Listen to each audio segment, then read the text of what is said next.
सुंदर शहजादा अपने आलीशान महल में रहता था। शहजादे के पास किसी भी चीज की कमी नहीं थी, लेकिन फिर भी वो बहुत ही खुदगर्ज था और वो गांव वालों से लगान वसूल करके अपने महल को खूबसूरत चीजों से सजाता था और महल में दावत पर वो सिर्फ हसीन और खूबसूरत लोगों को ही बुलाता था।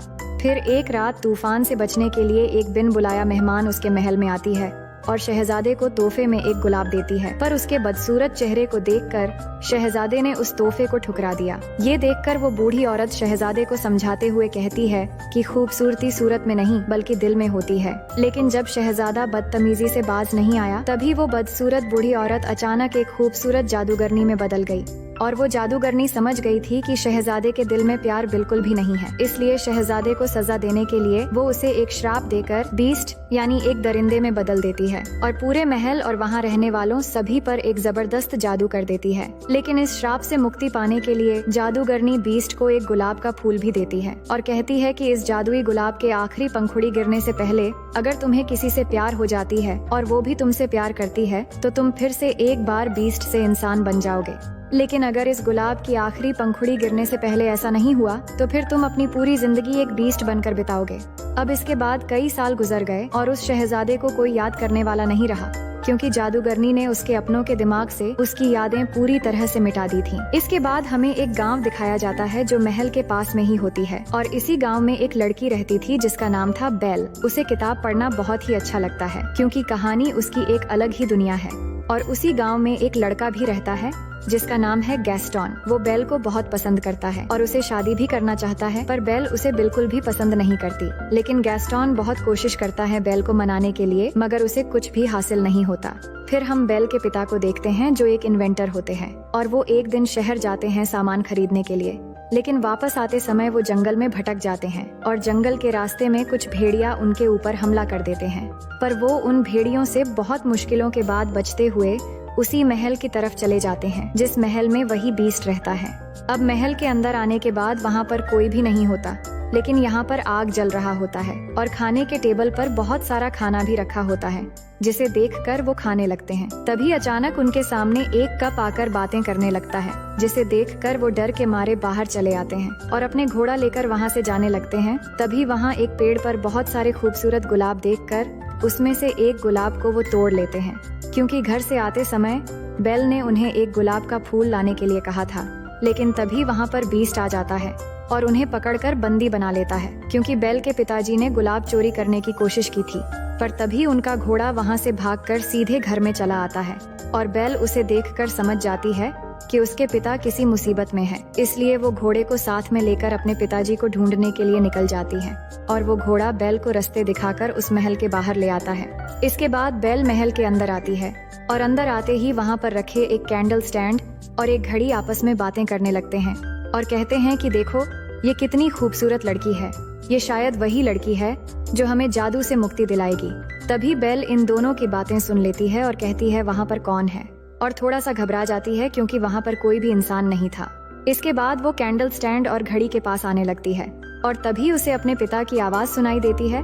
तो कैंडल स्टैंड उठाकर वो ऊपर की तरफ चली जाती है जहाँ पर उसके पिता को बीस्ट ने बंदी बनाकर रखा था और उसके पिता उसे देखकर कहते हैं ये एक जीता जागता महल है, तुम यहाँ से चले जाओ इससे पहले कि वो हैवान तुम्हें देख ले।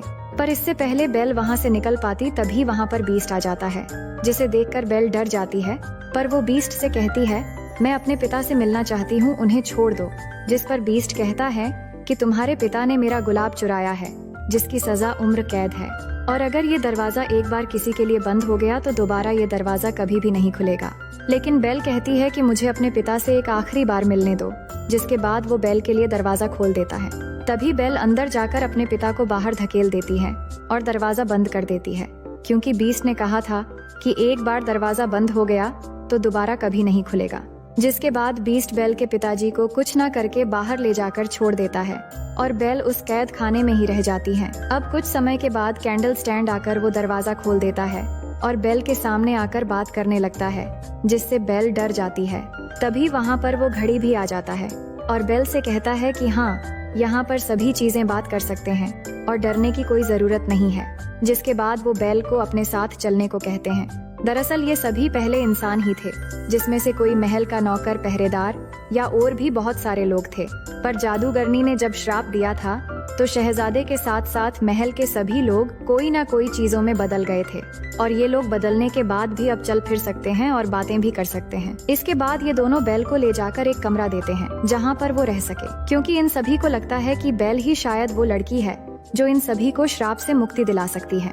वहीं जब बीस्ट को ये सारी बातें पता चलती है तो वो कैंडल स्टैंड और घड़ी के ऊपर गुस्सा होता है। तभी घड़ी उसे कहता है कि शायद यही वो लड़की है जो हम लोगों को श्राप से मुक्ति दिला सकती है, इसलिए तुम्हें उसके पास जाना चाहिए और उससे प्यार से बात करना चाहिए। पर बीस्ट इस बात से और भी ज्यादा गुस्सा हो जाता है, पर यहाँ पर रहने वाले सभी मिलकर उसे समझाते हैं और वो मान जाता है, क्योंकि उसके वजह से ही यहाँ रहने वाले सभी लोग श्रापित हैं। इसलिए वो बेल से मिलने के लिए उसके कमरे के बाहर जाता है और उसे साथ में खाना खाने के लिए कहता है, पर बेल उसे मना कर देती हैं और कहती हैं कि तुम्हारे साथ खाना खाने से अच्छा मैं भूखा ही रह जाऊं। ये सुनकर बीस्ट गुस्सा हो जाता है और उसे कहता है तो ऐसा ही होगा, तुम्हें कोई भी यहाँ पर खाना नहीं देगा। ये कहकर वो वहाँ से चला जाता है। उसके बाद वो उस जादुई गुलाब के पास आता है जिसका आखिरी पंखुड़ी गिरने के बाद वो हमेशा के लिए एक बीस्ट बनकर रह जाएगा, और वो देखता है कि उस गुलाब के बहुत सारे पंखुड़ी अब तक टूटकर गिर चुके हैं और बाकी पंखुड़ी भी बहुत ही जल्दी गिरने वाले हैं। वहीं दूसरी तरफ हम देखते हैं कि बेल के पिता वापस अपने गांव में चले आते हैं और गांव वालों को उस महल के बारे में कहने लगते हैं और बीस्ट के बारे में भी कहते हैं, पर उनके बातों पर कोई भी विश्वास नहीं करता और सब मजाक समझने लगते हैं। लेकिन यहाँ पर गैस्टन उन्हें कहता है कि मैं तुम्हारी बातों पर विश्वास करता हूँ, मुझे वहाँ लेकर चलो, मैं तुम्हारी बेटी को बीस्ट के पास से छुड़ाकर वापस लेकर आऊंगा। वहीं महल के अंदर हम कैंडल स्टैंड, घड़ी और बाकी सभी चीजों को देखते हैं जो बेल के लिए खाने की तैयारी करते हैं और बेल की मेहमान नवाजी करने के लिए उसे खाने पर बुलाते हैं, और सभी मिलकर गाना गाते हुए बहुत अच्छे से बेल के सामने खाना पेश करते हैं। और खाना खत्म होने के बाद बेल को अपने कमरे में जाकर आराम करने के लिए कहते हैं, पर बेल अपने कमरे में न जाकर महल की एक दूसरे कमरे में चली जाती है जहाँ पर वो जादुई गुलाब रखा हुआ था।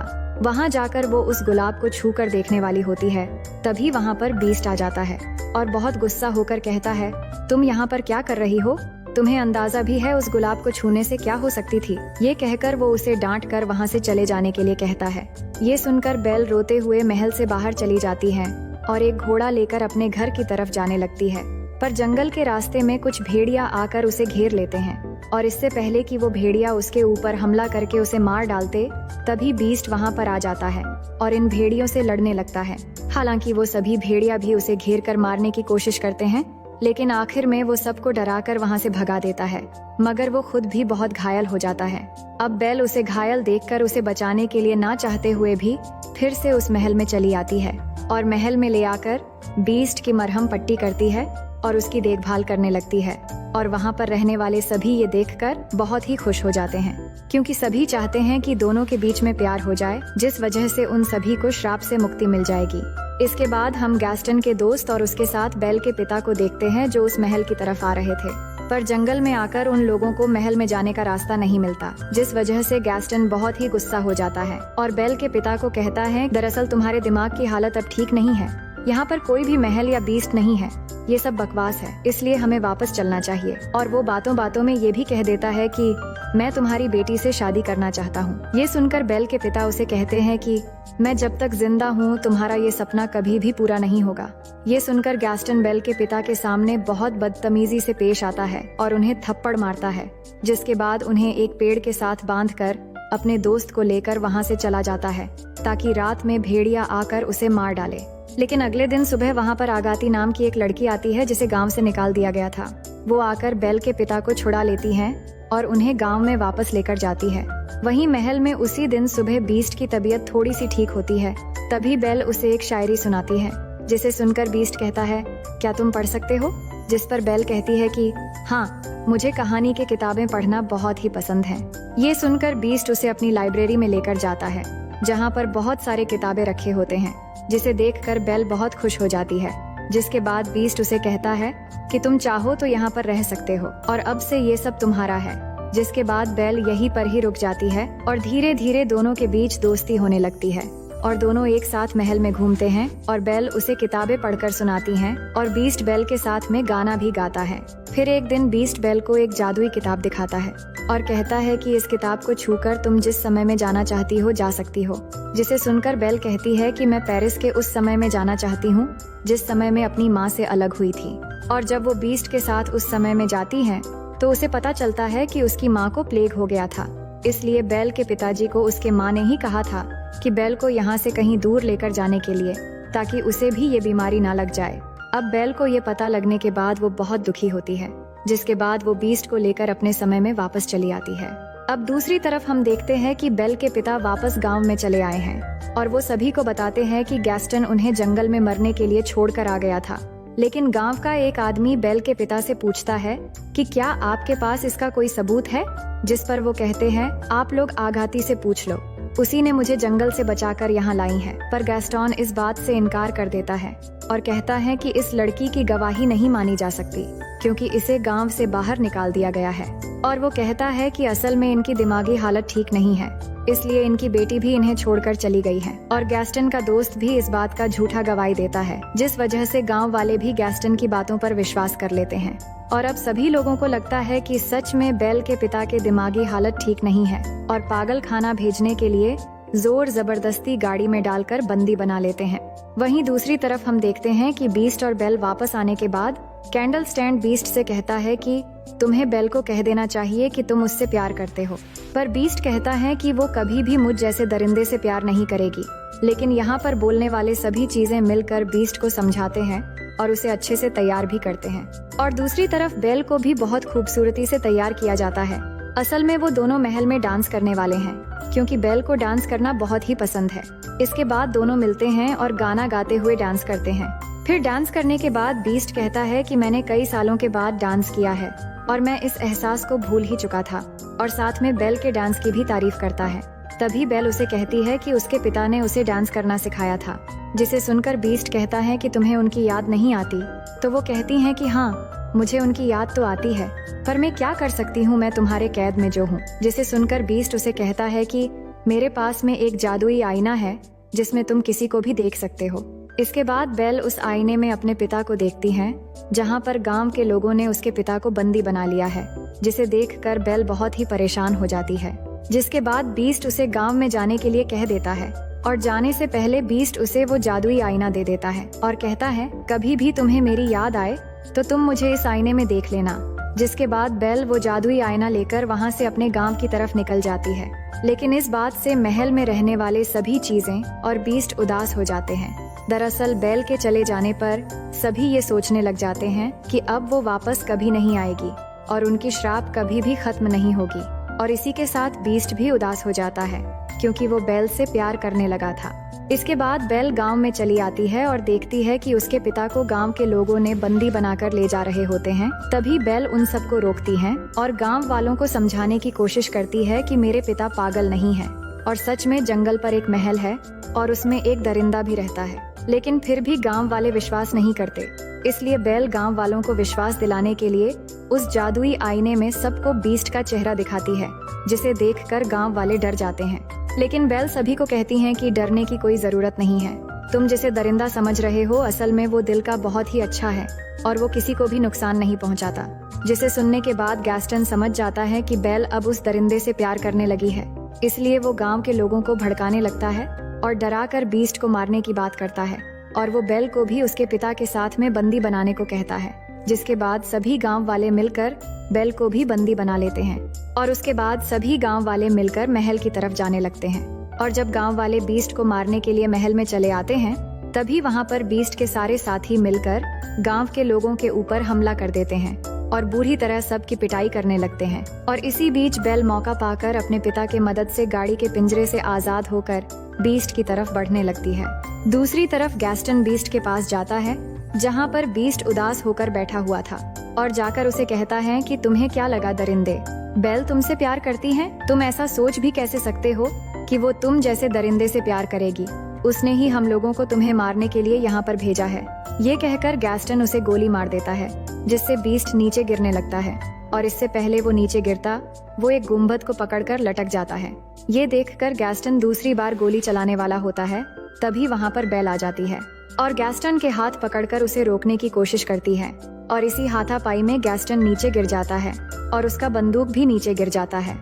और दूसरी तरफ बीस्ट भी ऊपर आने की कोशिश करता है और बेल उसे कहती है कि मैंने गांव वालों को रोकने की कोशिश की थी पर वो नहीं माने। और ये सुनकर बीस्ट वहाँ से गैस्टन के पास आता है और आकर उसका गला पकड़कर ऊपर उठा लेता है और उसे महल के नीचे फेंकने ही वाला होता है। तभी गैस्टन उससे माफी मांगने लगता है और कहता है मुझे छोड़ दो। तो बीस्ट उसे छोड़ देता है और कहता है सभी को लेकर यहाँ से चले जाओ। जिसके बाद बीस्ट बेल के पास जाने लगता है, लेकिन तभी गैस्टन बीस्ट के पीठ पर गोली मार देता है जिससे बीस्ट गिर जाता है। लेकिन गैस्टन भी जहाँ पर खड़ा था वो जगह भी अचानक टूट जाता है जिससे वो वहाँ से गिरकर मर जाता है।